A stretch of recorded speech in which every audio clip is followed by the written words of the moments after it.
Good morning, everybody. Rye, do you see all the socks that Titus has brought to the steps here?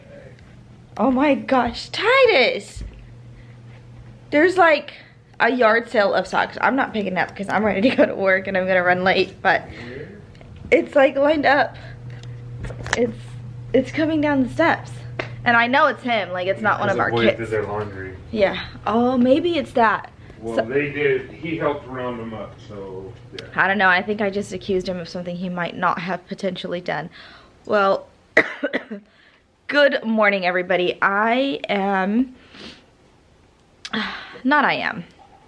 Today is like the first day that I'm starting to feel better from the car accident. Yesterday I came home.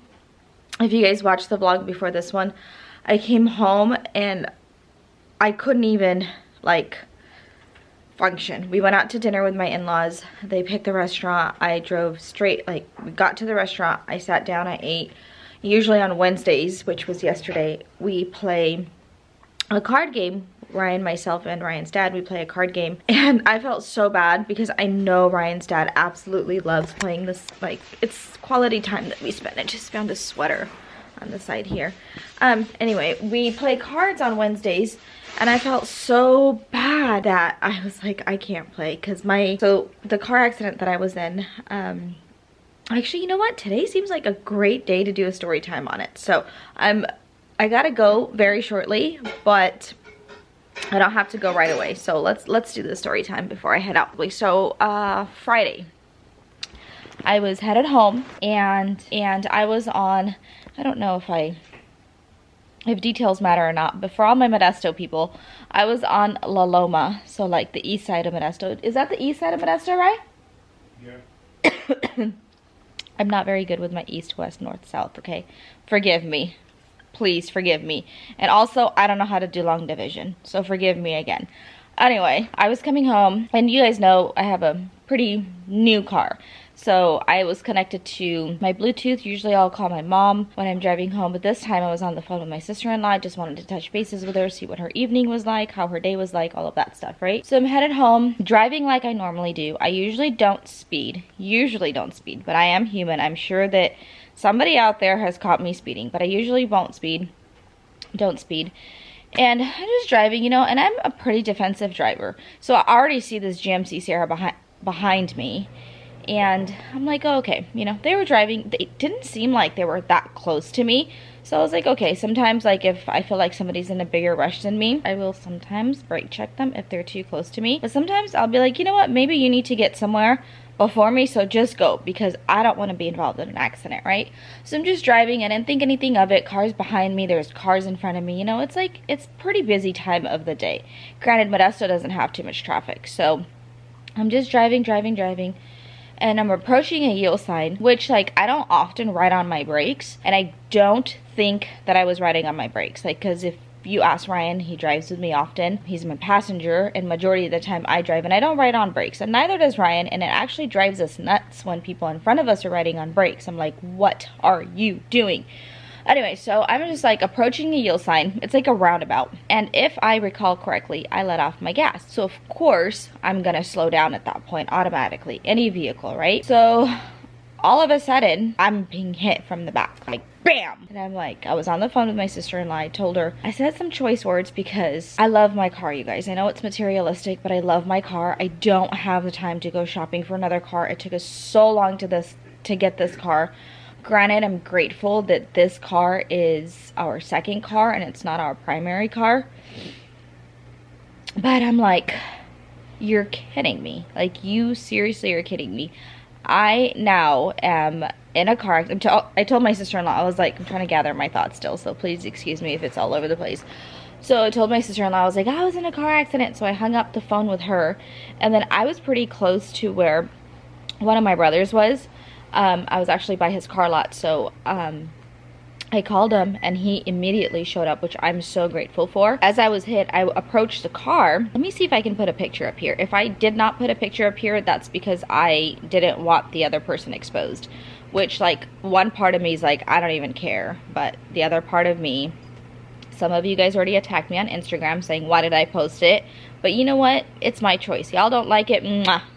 See you never. Anyway, so I'll try to put images of what I'm talking about as I'm going through this, like, sit down with me, right? So I get out of my car, or I try to get out of my car, and I can't because my seatbelt is, like, locked. So it went from this side to this side, and I'm like, I can't even move, like, even a millicentimeter, because my seatbelt did what it was supposed to do, right? I had to, like, suck in my gut and, like, try to just, like, squeeze into my, or move my hand to where my seatbelt would, like, the press part of it, right? So I tried to do that. Finally got out of the car, and I have no idea what to expect. Stuff had come flying out of my car. Like, my fast track was, like, it's always in one spot, and it's not secure. Like, I'm not gonna Velcro the fast track, right? But it's, like, flown, and I had, like, caught it midair. I have a prayer cloth in there that my father had given me that is, like, there's just stuff everywhere. I have essential oil in my car. That's, like, just things have come flying out. So another way for you to kind of imagine how fast the vehicle behind me was going when they hit me. I get out of the car well, I hadn't gotten completely out of the car. I did get my seatbelt off, and I turned around and I looked at the car behind me. I'm not even kidding you guys. The vehicle, the truck, the GMC Sierra behind me was moving. Like, as in he was like, deuces, I'm leaving. That's an assumption, but you can't, like, not assume that when a vehicle behind you has hit you and they are moving. Because when he had hit me, people can go around still because it was a two-way traffic, but I was like, okay, maybe you're trying to move out of the traffic's way, so we'll just leave it at that. But I was like, I closed my door right away, you guys, and I was like, oh no.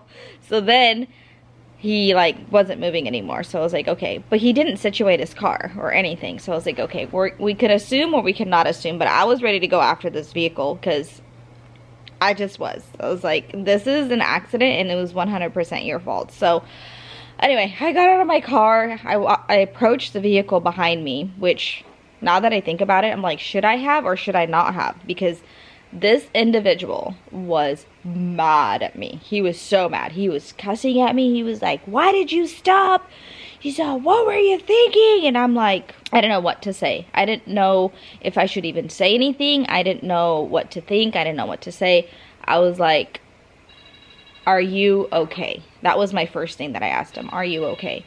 And as I approached him even closer, I realized that his car was smoking. I was like, so then I took so I stepped back a little bit because a car's smoking, right? And I'm thinking, okay, there's fuel in the car, blah, blah, blah. And so I stepped back a little bit. And at that point, I decided to take some pictures at the scene of the accident, like where he had stopped, where I had stopped. He had, like, brake marks in the back and stuff like that. And then this all happened, like, in a split second, right? So as I stepped back, I went towards my car and I moved my car a little bit further away from the truck that was behind me, because then I'm thinking my car has a fuel tank too. So if his car happens to catch on fire, I don't want my car catching on fire, you know? So I mean, I have, like, I don't know, lawn chairs that really need to be replaced in the back. I have the kids' car seats that are replaceable, you know, just things like that. So long story short, I moved my car off to the side and also got it out of the traffic's way because my car was, like, movable, I suppose. I don't know if it was, like, I don't know at this point if the brake lights were out or anything like that. I just was able to move it out of the way. So then I go back to the truck again and I approach the guy. I was like, excuse me, sir. And he's still mad at me. He's still cussing me out. I said, you might want to get out of your vehicle because it's smoking. And he's like, blah, blah, blah. Like, basically he's telling me, you don't have any right to talk to me. You caused this accident because you braked and blah, blah, blah. I'm like, your car is smoking. You need to get out of your car, is what I told him. Like, solid. Like, I'm ignoring what he's saying because I'm not going to accept the fact that this is my fault. I'm not going to accept that it's his fault. Nothing. Like, at this point, I'm like, I am worried for your safety. Please get out of your vehicle. Your vehicle is smoking. So by that time, my brother had arrived, and then I was on the driver's side, so I was on the street. So by the time my brother arrived, he goes, don't be stupid, get out of the middle of the road, man. So that's how my brother talks if he is, like, trying to get a point across to me, because my brothers don't really like to tell me what to do, but he changes his voice when he tries to tell me what to do. So I was like, oh, you know what, that's good thinking. But I was just worried about his car not exploding, right? So I get on the sidewalk, and when I get on the sidewalk and I look from the sidewalk side of the passenger's car, the vehicle that hit me, I'm looking from the passenger side into his truck. Both of his airbags are deployed. And I'm just thinking to myself, how the heck did your airbags deploy? You have got to be going fast at that point. And then we Googled it. How fast does a car have to go, Ryan? I don't even think Ryan's... Only 18 miles an hour. Oh, he is there. 18 miles per hour. I thought it was at least like 25, 30. I thought it was like, 30 or 35, but they said most front airbag collisions will come out at about 18 miles an hour. I wonder if it's like an older car is different. I don't know. I really did not know that until yesterday when we asked Google. I was like, okay, that was an assumption. Glad we cleared that up. So I'm like trying to find, which I was frustrated, I'm trying to find my insurance information and get all of that situated. I have my driver's license like accessible all the time. It's as accessible as my debit card is. So get my driver's license, all of that stuff ready, and then at that point the officer's coming. So this gentleman gets out of the car and he's like, I just stopped telling him that he needs to get away from his vehicle because he's not listening and he's mad at me. And then he's mad at my brother. He's telling my brother that I'm stupid and blah blah blah. And I'm like, the cops got there pretty quick, huh? Yeah, they did. That's interesting. Yeah. We called 911 though. Yeah, but they were there within probably less than 2 to 3 minutes, right? Yeah. Yeah. Because when I had called you for the insurance information, he had already been there. Because I tried logging into my AAA before I'd called you. So, yeah, the cops did arrive pretty early, which was nice. I don't know if we should have called 911 or not, but the way that the guy was, like, verbally abusive, I was like, I don't care if we were supposed to call 911 or not. So then the guy was, like, not happy still, and I was trying to get him to tell me what insurance he had so I can take a picture of it. I asked him multiple times. See, my neck is still hurting. It's, like, not the best. Granted, I'm not, like, sitting in the best position, but still. I was trying to get like information from him so I can expedite the process, and I was like, hey dude, can I get your insurance card? Can I get your driver's license? Like, what is your name? And he was on the phone with his wife and she was furious at him because he had her on speaker. She was like, what were you thinking? And he was telling her it was my fault, and ignoring all of that, trying to move forward. I was 0% successful. So as the cops came, he approached me and he was like, are you okay? I was like, yeah, I'm fine. He goes, do you need an ambulance? I was like, I don't think I do. I said, I'm too stressed. I'm too like in the moment to try to capture all of what is happening in my head for me to even know if, I'm hurt or anything. I said, I'll tell you this much. I don't think I need an ambulance because I wasn't bleeding or anything like that, He was like, okay. So he kind of like looked at me and he was like, okay, so you don't need an ambulance. I was like, no, I don't need an ambulance. He approached the guy, asked the guy the same thing. He didn't answer. The cop was over him already because he was cussing at the cop. He was cussing at me. He was cussing at my brother. And then a community service officer, a female, came up and she was like trying to talk him to like tell him information or tell her information, and he was the same way. So pretty much you can tell the cops were like, well, you need to get off the phone is what they told him, and we need to get to the bottom of this so we can clear the traffic, right? So finally, somehow, some way, I must have like stepped away for a second. Oh, I think I was on the phone with Ryan because I was trying to get my own insurance information. I come back and the police officer is handcuffing the individual that hit me, and I'm like, I look at my brother and my brother looks at me and I go, okay, what just happened? So they just turned him around and they put him in the back seat of the police car. I was like, hey, before you do that, can I get his insurance information? Because I'm gonna need it because he hit me and I don't even know who he is.